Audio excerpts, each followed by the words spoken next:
BJP বলছে তৃণমূল সব ওরা পেয়ে যাবে 160 থেকে 170-এর কাছাকাছি আসুন। অল্প গাছ, অল্প গাছ ক্ষমতায় আমরাই আসবো এবং ভালোভাবে আসবো, গতবার থেকে বেশি আসবো দিয়ে আসবো। গতবারের থেকে বেশি আসুন? হ্যাঁ, ইয়েস। 11 থেকে 16 বেশি পেয়েছি, 16 থেকে 21 বেশি পেয়েছি, 21 থেকে 26 আরো বেশি পাবো। কত বেশি পাবেন? আমাদের 114 ছিল, 214 ছিল, তার থেকে বেশি পাবো। তার থেকে বেশি পাবেন? অবশ্যই পাবো। মোর দ্যান এনিথিং কনফিডেন্ট আমরা। একটা এসআইআর সর্বনাশ হয়ে গেছে। আর এই যে এখানে এসে আমি তো নিজে তথ্য সংগ্রহ করি, ওই যে দেখতে পাচ্ছ বইগুলো, খাতাগুলো, এগুলো আমার সব পেপার কাটিং। এগুলো আমার সারা বছর পেপার কাটিং হয়, 8টা কাগজের পেপার কাটিং থাকে, পেপার কাটিং। আচ্ছা, তো আমি আমার কাছে তথ্য আছে যেখানে কেন্দ্রীয় সরকার বলছেন, কেন্দ্রীয় সরকারের মন্ত্রী বলছেন, আর এখানে এসে প্রধানমন্ত্রী ব্লেটেন্ট লাই বলে যাচ্ছেন, স্বরাষ্ট্রমন্ত্রী ব্লেটেন্ট লাই বলে যাচ্ছেন।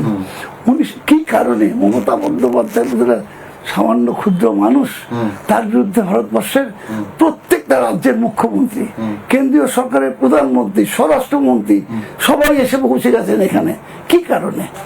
এটাই তো মানুষকে আরো বেশি কি কারণ আমরা কি মনে আরে ভাই, এটা এত দুর্বল পার্টি বলছে, সারা ভারতবর্ষের পার্টি, ইন্টারন্যাশনাল পার্টি, একটা মেয়েকে একটা রাজ্যে হারাবার জন্যে এত টাকা খরচা, এত এত নেতা, এত লোকজন, সব কিছু নিয়ে এসে আস্তে তৃণমূলকে হারাবার জন্যে।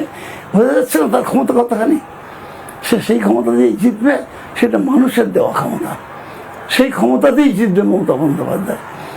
আমার কাছে আমাকে সেই তর্কে বসে বুঝিয়ে দেবো তাকে যে মমতা বন্দ্যোপাধ্যায়, আমরা যখন 11-এ এলাম তখন ভারতবর্ষের 20টা বড় রাজ্যের মধ্যে আমাদের জায়গা ছিল 14 নম্বরে।